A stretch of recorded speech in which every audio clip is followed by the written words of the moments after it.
Это актуальное интервью в студии Сергей Михедов. Здравствуйте. Государственное бюджетное учреждение «Якутская база авиационной охраны лесов» является специализированным учреждением по охране лесов от пожаров. Основные задачи – это своевременное обнаружение лесных пожаров и принятие оперативных мер по их ликвидации. Между тем, зима на исходе, пройдет быстротечная якутская весна и наступит лето, а значит и пожароопасный сезон.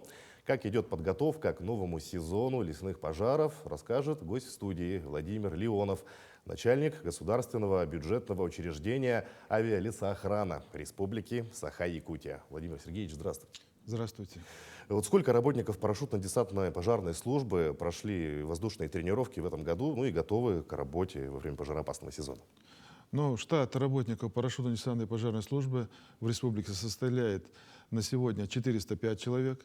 И с 1 апреля в соответствии с постановлением, распоряжением председателя правительства, штатная численность постоянных работников увеличится еще на 150 человек. У нас будет 555 человек. Но это будет только с 1 апреля. В настоящий момент воздушную тренировку и сдали зачеты, экзамены, прошли медицинскую комиссию, значит, вакцинацию от клещевого энцефалита прошло весь личный состав. Полностью готовы, которые оттренировались с вертолетов и с самолетов, это 320 человек.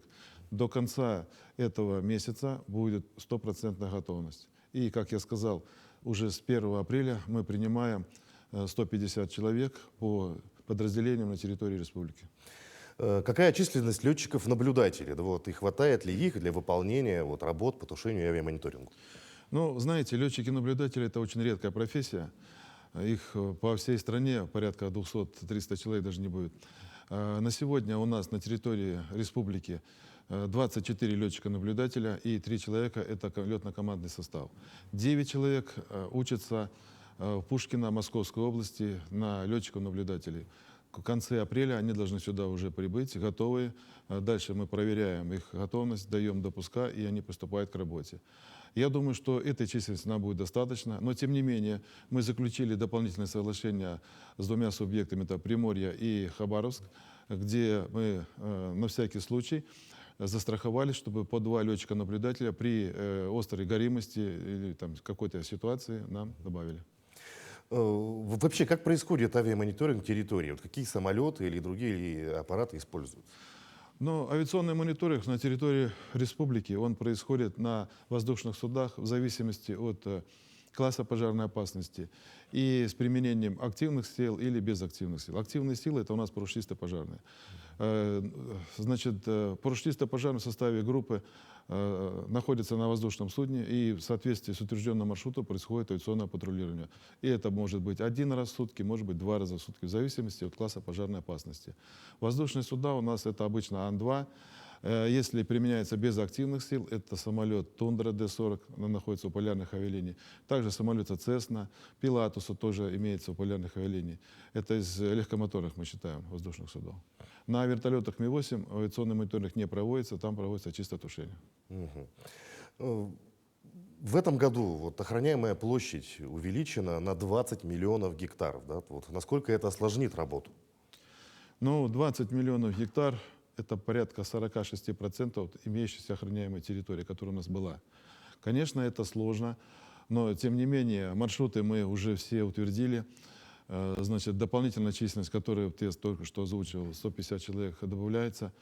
Я думаю, что мы справимся, потому как у нас всегда привлекается сторонняя организация, я имею в виду ПДПС других регионов.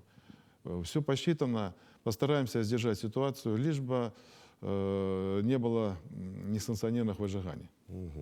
Ну вернемся к теме мониторинга. Вы рассказали, что производится авиамониторинг, а каким-то образом, может быть, из космоса ведете наблюдение? Да, значит, кроме авиационного мониторинга у нас имеется еще космический мониторинг, и также установлены камеры видеонаблюдения, которые стоят по трассе вблизи населенных пунктов, где тоже мы получаем информацию как и о погодных условиях, так и, значит, о наличии каких-то термических выжиганий.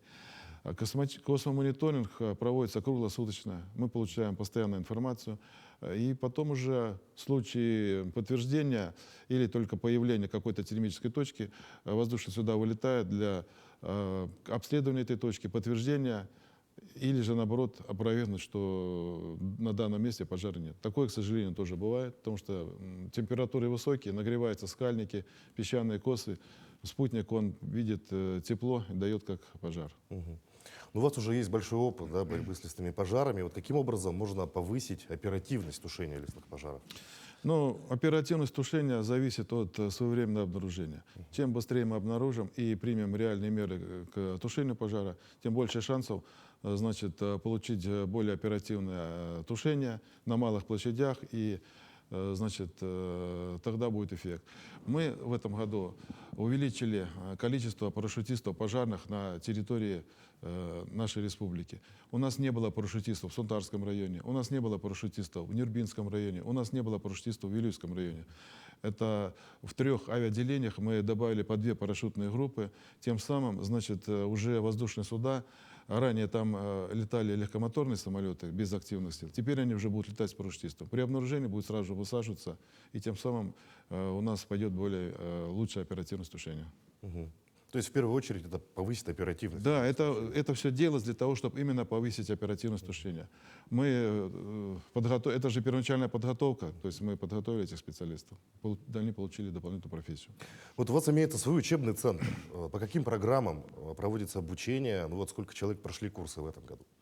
Но у нас, вот только что я сказал про парашютистов пожара, это первоначальная подготовка, это рабочая профессия. Парашютисты пожарные в этом году по первоначальной подготовке прошло порядка 40 человек. Это дополнительные ребята молодые, здоровые физически. Значит, плюс мы дополнительно обучили около 30 человек десантников пожарных, это другая уже профессия. И сейчас с 1 числа, с 1 апреля, как только мы принимаем 150 человек, они тут же будут проходить полное обучение для получения профессии десантника пожарного. То есть у нас еще впереди большой объем работы, который нужно выполнить. Кроме этого, мы также готовим специалистов как руководство тушением крупными лесными пожарами. В этом году мы подготовили 46 человек, это в Сунтарском, Хангаласском районах, в Намцах сейчас планируется.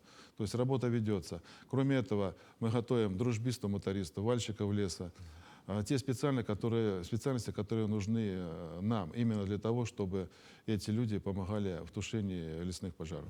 Как долго вот в среднем происходит обучение? Круглый год работает этот центр или как-то по сезонам? Ну, в основном это весенний, зимний, осенний период. Летний период мы не работаем, потому что у нас как таковых отдельных преподавателей нет. Это преподаватели наши же, инструкторский состав, летчики-наблюдатели. То есть мы готовим в основном специалистов для себя, не для зарабатывания, для какой-то коммерческой деятельности, чисто для себя, чтобы, во-первых, бюджет субъекта не пострадал.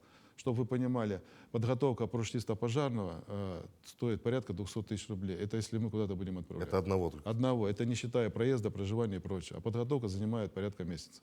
Мгм.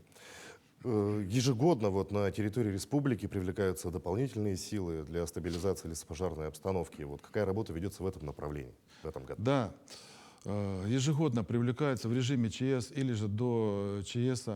В этом году мы планируем заключить договора, уже объявлены аукционы, с ПДПС других регионов, чтобы они прибыли к нам для усиления. А также в разрезе государственного задания есть ФБО лесохрана. Подразделение также находится у нас здесь, порядка 60 человек. А так на территории Российской Федерации их более 700 человек. Они также прибывают к нам на территорию субъекта для выполнения государственного задания, которое им специально доводится в рамках применения взрывчатых материалов. Эти люди нам очень хорошо помогают в тушении пожаров.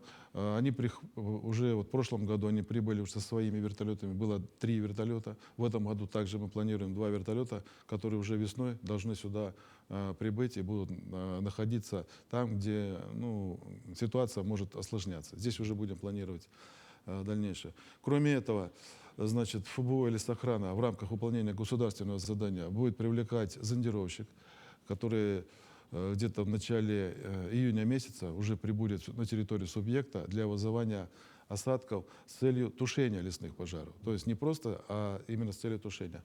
Но я хочу отметить, что субъект в стороне не остается. 2 воздушных судна будут работать на территории нашего субъекта Одно воздушное судно будет это полярных авиалиний, второе будет арендованное. Оно будет также вызывать осадки за счет средств субъекта, то есть за счет наших средств республики. Но задача этих воздушных судов немножко другая. Они будут летать для вызывания осадков по снижению класса пожарной опасности. То есть, где появляется облачность, будут производиться обработка данной облачности, и в том месте класс пожарной опасности будет снижаться. То есть количество пожаров должно быть меньше уже на тех территориях. Вот вы уже сказали, да, что с апреля текущего года численность постоянных работников авиалесохраны будет увеличена на 150 человек. Вообще имеются ли сложности с набором работников? И ищете специалистов? Но, понимаете, сложность в чем заключается? Что работник парашютно-десантной пожарной службы это должен быть молодой человек, отслуживший в армии, имеющий отменное физическое здоровье. Вот эти, как минимум, 3 фактора должны присутствовать. Но вы знаете, что сейчас в стране тоже существует специальная операция. Очень много молодых людей участвует в той операции. С нашего учреждения тоже были призваны эти работники. Но уже на сегодня 100 человек у нас уже подобрано. 100 человек, уже документы, все полностью медицинскую комиссию прошли. 50 человек уже на стадии прохождения комиссии. То есть мы уже на сегодня имеем вот эту численность, и мы к 1 числу весь личный состав, количество 150 человек мы подберем. Вот какое количество воздушных судов планируется привлечь для работы в пожароопасном сезоне этого года? Вот, и достаточно ли вообще финансирования, как можете оценить? Ну, количество воздушных судов сейчас по прохождению аукционов примерно, я могу сказать, что вертолетов будет около 16-18 вертолетов, Ан-2 примерно 14-16 для использования с парашютистами пожарных. Легкомоторных тоже будет порядка, наверное, 12 самолетов. Вертолетов, ну я уже сказал, да. То есть именно вот эти воздушные. Плюс еще будет Ан-26 для доставки личного состава при необходимости в арктическую зону или же для маневрирования по территории субъекта. Я хочу также отметить, что кроме этого в рамках нацпроекта приобретается техника, и маневрирование мы порой производим наземным путем, чтобы в целях экономии и оперативности. К примеру, ситуация меняется во второй половине дня. Мы на вахтовых машинах или на автобусах личный состав перебрасываем в другой район, а уже утром в плане стоят воздушные суда и доставляют их в место лесных пожаров. Но что касается финансирования, то финансирование на авиационный мониторинг, оно, конечно, достаточно пока, вот мы так прикидывали, примерно по прошлому году количество летных часов остается на данном уровне. Я думаю, что с авиационным мониторингом проблем у нас больших быть не должно. По тушению, конечно, да, здесь все будет зависеть, как будет протекать пожароопасный сезон, какая будет ситуация с лесными пожарами, погодные условия. Здесь и с учетом того, что все-таки увеличение площадей у нас произошло в части охраняемой территории, это 20 миллионов, это большое количество. Ну, чтобы вы сравнивали, наши жители сравнивали, вот, допустим, Московская область это 800 тысяч. 800 тысяч, то есть это больше 20 московских областей нам. Вся территория у нас. Да, это вся территория, да. То есть, понимаете, во сколько мы будем больше охранять по этой площади. Но я думаю, если с финансированием будут какие-то проблемы, то этот вопрос уже будет решаться на уровне Рослесхоза и нашего правительства. Ну, в любом случае, численность сотрудников растет, количество техники тоже вроде бы увеличивается. Владимир Сергеевич, спасибо, что нашли время, пришли к нам, ответили на наши вопросы. Ну, желаем успешной работы и успешного сезона. Спасибо. А я напомню, вы смотрели актуальное интервью. Оставайтесь на нашем канале.